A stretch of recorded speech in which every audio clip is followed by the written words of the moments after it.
ശബരിമല സ്വർണ്ണക്കൊള്ളയിൽ വീണ്ടും അറസ്റ്റ്. മുൻ administrative officer ശ്രീകുമാറിനെയാണ് crime branch ഓഫീസിൽ വിളിച്ചു വരുത്തി അറസ്റ്റ് ചെയ്തത്.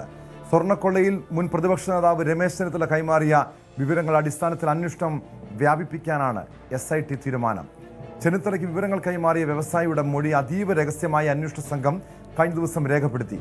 രാജ്യാന്തര പുരാവസ്തു കടത്ത് സംഘവുമായി ഉണ്ണികൃഷ്ണൻ പോറ്റി ഉൾപ്പെട്ട സംഘത്തിന് ബന്ധമുണ്ടെന്നാണ് ചെന്നിത്തല SITക്ക് മൊഴി നൽകിയത്.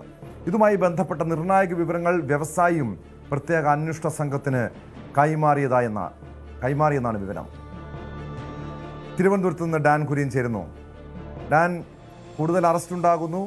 മുൻ അഡ്മിനിസ്ട്രേറ്റീവ് ഓഫീസർ ശ്രീകുമാറിനെ ക്രൈംബ്രാഞ്ച് ഓഫീസിലേക്ക് വിളിച്ചു വരുത്തിയാണ് അറസ്റ്റ് ചെയ്തത്. ഈ കേസിൽ ഈ ശ്രീകുമാറിന്റെ പങ്കെന്താണ്? ഇനി ഇതുമായി ബന്ധപ്പെട്ട് കൂടുതൽ അറസ്റ്റുകൾ ഉണ്ടാകുമോ വരും ദിവസങ്ങളിൽ? ഹൈക്കോടതിയിൽ നിന്ന് മുൻകൂർ ജാമ്യാപേക്ഷ തള്ളിയതിന് പിന്നാലെയാണ് ചോദ്യം ചെയ്യലിന് ഹാജരാകാൻ അഡ്മിനിസ്ട്രേറ്റീവ് ഓഫീസറായിരുന്ന ശ്രീകുമാറിന് പ്രത്യേക അന്വേഷണ സംഘം നിർദ്ദേശം നൽകിയത്. അതിന്റെ അടിസ്ഥാനത്തിലാണ് ഈഞ്ചക്കലിലെ ക്രൈംബ്രാഞ്ച് ഓഫീസിൽ ചോദ്യം ചെയ്യലിന് ഹാജരാകാനായി ശ്രീകുമാർ എത്തിയത്. തുടർന്ന് പ്രാഥമികമായ ചോദ്യം ചെയ്യൽ നടത്തിയതിനു ശേഷമാണ് വിശദമായ ചോദ്യം ചെയ്യലിലും തെളിവെടുപ്പ് ഉൾപ്പെടെയുള്ള തുടർ നീക്കങ്ങൾക്കും വേണ്ടി ശ്രീകുമാറിന്റെ അറസ്റ്റ് റെക്കോർഡ് ചെയ്തിരിക്കുന്നത്. ഇതിൽ പ്രധാനപ്പെട്ട കാര്യം, സ്വർണ്ണപ്പാളി ശബരിമലയിൽ നിന്ന് കൊണ്ടുപോയപ്പോഴും തിരികെ ശബരിമലയിലേക്ക് എത്തിച്ചപ്പോഴും അഡ്മിനിസ്ട്രേറ്റീവ് ഓഫീസറായിരുന്നത് ശ്രീകുമാർ ആയിരുന്നു. അതുകൊണ്ട് അതിന്റെ ഉത്തരവാദിത്തത്തിൽ നിന്ന് ശ്രീകുമാറിന് ഒഴിഞ്ഞു മാറാൻ കഴിയുമായിരുന്നില്ല.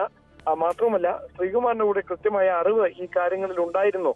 അതായത് ഇത് സ്വർണം ഉരുക്കി മാറ്റി അതിലൂടെ ഒരു സാമ്പത്തിക നേട്ടം ലക്ഷ്യമിട്ടുകൊണ്ട് ഉണ്ണികൃഷ്ണൻ പോറ്റി ഉൾപ്പെടെയുള്ള സംഘം നടത്തിയ ഗൂഢാലോചനയെക്കുറിച്ച് ശ്രീകുമാറിന് കൃത്യമായ ധാരണ ഉണ്ടായിരുന്നു എന്നതടക്കമുള്ള കാര്യങ്ങളാണ് ഇനി അന്വേഷണ സംഘത്തിന് തെളിയിക്കേണ്ടത്. അതുമായി ബന്ധപ്പെട്ട പരിശോധനകളായിരിക്കും വരും ദിവസങ്ങളിൽ നടക്കുക. എന്തായാലും കേസിൽ കൂടുതൽ അറസ്റ്റുകൾ, പ്രധാനപ്പെട്ട ചില അറസ്റ്റുകൾ കൂടി വൈകാതെ ഉണ്ടാകാനുള്ള സാധ്യതയുണ്ട്. കാരണം അത്തരം നീക്കങ്ങളിലേക്കാണ് കടന്നിരിക്കുന്നത്.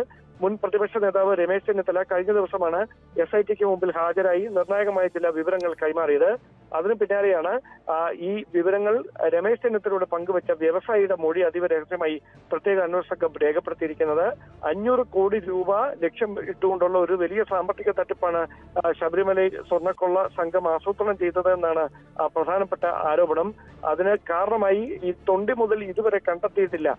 അതെവിടെ എന്നത് ഇതുവരെ കണ്ടെത്താൻ കഴിയാത്തിടത്താണ് ഇതിന് രാജ്യാന്തര സംഘവുമായി ബന്ധമുണ്ട് എന്ന് താൻ പറയുന്ന ആരോപണത്തിന്റെ പ്രസക്തി ഏറുന്നതെന്ന് കൂടി രമേശ് ചെന്നിത്തല പറഞ്ഞു വെച്ചിരുന്നു. അത് ശരിവെക്കുന്ന തരത്തിലുള്ള മൊഴിയാണ് ഈ വ്യവസായിയുടെ പക്കൽ നിന്ന് പ്രത്യേക അന്വേഷണ സംഘത്തിന് ലഭിച്ചിരിക്കുന്നത്. അതുകൊണ്ട് തന്നെ വിശദമായ അന്വേഷണമായിരിക്കും കേസുമായി ബന്ധപ്പെട്ട് SIT നടത്തുക. അടുത്ത ഇടക്കാല റിപ്പോർട്ട് ഹൈക്കോടതിയിൽ സമർപ്പിക്കുമ്പോൾ ക്രിസ്മസ് അവധിക്ക് ശേഷമായിരിക്കും ആ റിപ്പോർട്ട് സമർപ്പിക്കുക. കൃത്യമായി തന്നെ അതുവരെയുള്ള ഈ രമേശ് ചെന്നിത്തല നൽകിയിരിക്കുന്ന മൊഴിയിലെയും വ്യവസായി നൽകിയിരിക്കുന്ന മൊഴിയിലെയും വിശദാംശങ്ങൾ കേന്ദ്രീകരിച്ചുകൊണ്ട് നടത്തിയ പരിശോധനയിലെ കണ്ടെത്തലുകൾ അടക്കം സീൽ ചെയ്ത കവറിൽ ഹൈക്കോടതിയിൽ സമർപ്പിക്കുമെന്നാണ് വിവരം.